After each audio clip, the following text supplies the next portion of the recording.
Hello everyone. In today's video, we are discussing chapter number 1 of class 11th, What is Psychology.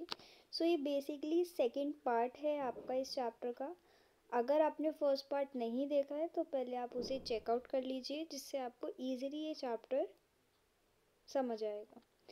Let's start with psychology as a discipline. तो मैंने आपको बताया है कि discipline मतलब होता है एज अ सब्जेक्ट, कि हम साइकोलॉजी को एज अ सब्जेक्ट कैसे पढ़ रहे हैं.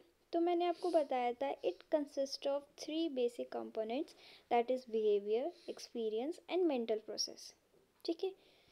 और हम साइकोलॉजी में इसी को देखते हैं कि कैसे हमारा माइंड वर्क करता है, कैसे मेंटल एक्टिविटीज़ होती हैं, और कैसे अलग अलग सिचुएशन में हम अलग अलग बिहेवियर शो कर रहे हैं. ठीक है.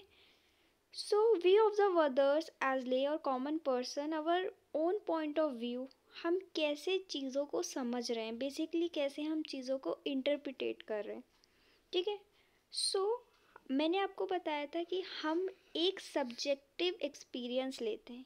सब्जेक्टिव एक्सपीरियंस मतलब क्योंकि हम सब अलग हैं, हमारी सोच अलग है, हमारा कल्चर अलग है, तो हम सबका एक सब्जेक्टिव एक्सपीरियंस आता है या सब्जेक्टिव एक एंड प्रोडक्ट आता है जब हम किसी के बिहेवियर को देखते हैं.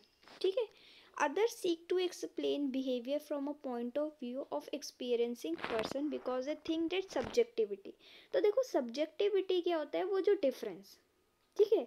एक सिचुएशन आपके साथ जो हुई है वो सेम सिचुएशन आपके दोस्त के साथ भी हुई, पर आप दोनों से अलग ही सेंस में इंटरप्रिटेट कर रहे हो. क्यों? क्योंकि डिफरेंस है. यही तो है ह्यूमन, कि ह्यूमन में डिफरेंसेस हैं. In Indian tradition, self-reflection and analysis in our conscious experience वो बहुत बड़ा रोल प्ले करते हैं. देखो यहाँ पे लिखा है सेल्फ रिफ्लेक्शन. अब सेल्फ मतलब क्या होता है कि देखो सेल्फ रिफ्लेक्शन अपने बारे में क्या जानते हो, और साइकोलॉजी यही कहती है कि आप दूसरों को जानने से पहले आप अपने सेल्फ के बारे में जानो. ठीक है. सेल्फ में बहुत सारी चीज़ें आती हैं. सेल्फ में आपका सेल्फ कॉन्सेप्ट भी आता है, सेल्फ एस्टीम भी आता है, सेल्फ रेगुलेशन भी आता है. ये आपको इस चैप्टर में नहीं पढ़ने, but I am just giving you references. Okay. So many western psychologist ने भी बात करी self knowledge and self reflection in understanding human behaviour and experience. Self मतलब हम क्या सोच रखते हैं. ठीक है. जैसे बोलते हैं कि इंसान जैसा सोचता है वैसा ही वो हर सिचुएशन को होल्ड अप करेगा, जैसी हमारी सोच होगी. ठीक है. तो इस चीज़ को यहाँ पे बताया है regardless of the differences in the way. Behaviour, तो यहाँ पे वो जो मैंने आपको बात बताई हुई है ना, सिस्टमैटिक वेरीफाइबल मैनर, वो ही वर्ड्स यहाँ पे यूज़ करें.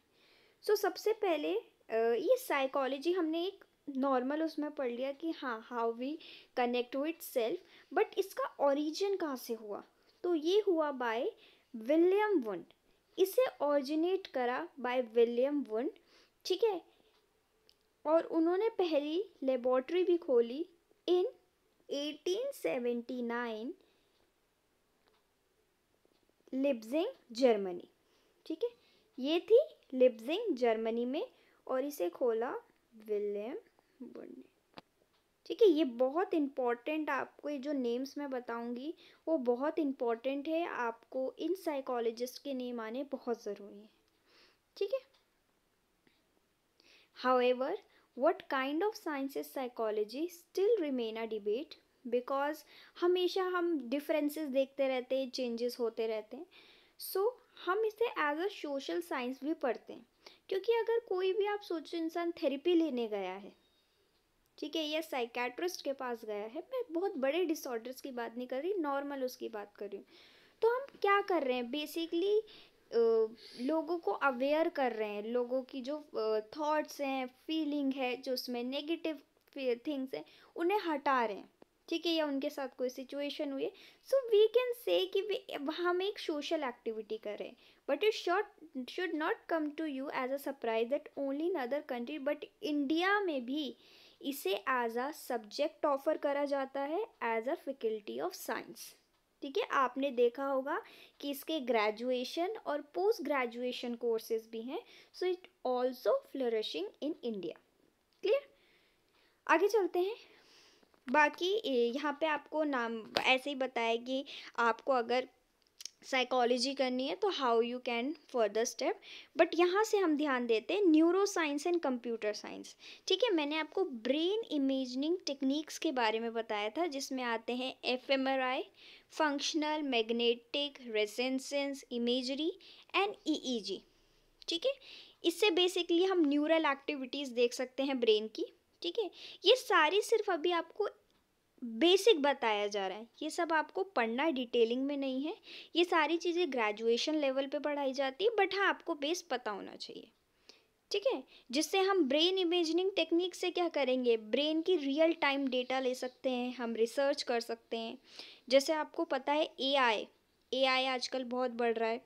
ठीक है, बहुत आगे तक मतलब इसकी इंक्रीजमेंट हो रही है। ठीक है, तो इसमें हम बेसिकली क्या चाहते हैं कि how AI connect with human emotion, जो रोबोट्स बन रहे हैं। ठीक है, तो वो सेम ही प्रोसेस में करा जा रहा है कि जैसे एक इंसान सोचता है वैसे एक एआई भी सोचे, but this is not possible.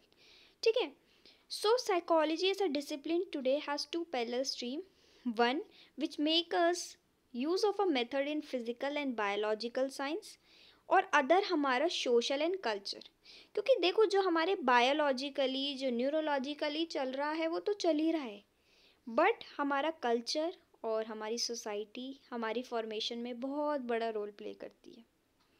ठीक है, so psychology consider itself a discipline which focus largely on biological principle to explain behaviour. ठीक है, क्योंकि हम जो भी बिहेवियर शो कर रहे हैं उसके पीछे हम देख सकते हैं एक बायोलॉजिकल प्रिंसिपल भी है, एक सोशल प्रिंसिपल भी है, और हम एक कल्चरल, मतलब हर चीज़ मिला के हमारा बिहेवियर बन रहा है। अगर आप पढ़ भी रहे हो तो इसके पीछे भी किसी ना किसी चीज़ का इन्फ्लुएंस है ना। So it assume that all behavioural phenomena have cause which can be discover, अगर हम उस पर डेटा, ठीक है, कलेक्ट करेंगे। सो अगर यहाँ पे इन्होंने बताया कि अगर आप डेटा कलेक्ट करते हैं, सो एम क्या होता है, कॉज एंड इफेक्ट के बीच में रिलेशनशिप देखना। देखो, मैं इजी लैंग्वेज में इस चीज़ को आपको समझाने की कोशिश करती हूँ। कॉज,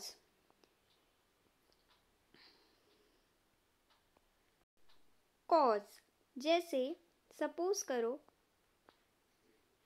आपने बहुत ठंडी आइसक्रीम खाई। ठीक है, बहुत ठंड हो रही है और आपने तीन आइसक्रीम खाई बहुत ठंडी। अब इसका इफेक्ट क्या पड़ेगा, आपकी हेल्थ का खराब होना। ठीक है, आपकी हेल्थ का खराब होना। सेम अगर आपने बहुत एक हफ्ते तक जंक फूड खाया तो भी आपकी हेल्थ का खराब होना। तो ये हो गया कॉजल फैक्टर, और इसका इफेक्ट किस पे पड़ेगा, आप पर। ज़रूरी नहीं, मतलब कोई भी हो सकता है कॉज इफेक्ट। आपको अगर पता है कि मैं बाहर का रोज़ नहीं खाऊं तो मैं बीमार भी नहीं होंगी। ठीक है, तो कॉज एंड इफेक्ट के बीच में हमें रिलेशनशिप देखना पड़ता है। जिस दिन हम ये रिलेशनशिप समझ जाएंगे, we know the understanding. Clear. So on the other hand, हमने ये इंटरैक्शन देखा, how this causal and your effect factor make. So on focus on behavioral phenomena can be explained in term of interaction between person and social cultural context। मतलब जैसा हमारा environment होता है वो बहुत इन्फ्लुएंस करता है। ठीक है, आप स्कूल में एक अलग बिहेवियर शो करते हैं, आप अपने पेरेंट्स के साथ एक अलग बिहेवियर शो करते हैं, आप अपने दोस्तों के साथ अलग एक बिहेवियर शो करते हैं। तो जो हमारी सोशल कल्चर है, ठीक है, वो इन्फ्लुएंस करता है। हम जिस कल्चर से आए हैं उससे हमारे लैंग्वेज पे, हमारी बॉडी लैंग्वेज पे, हमारे एक्सप्रेशन पे, हमारे लॉजिक पे, इन सारी चीज़ों पे बहुत फ़र्क पड़ता है। So this is all for today's video. If you like the teaching, so please like the channel and subscribe, and you want another video like that, so please comment down.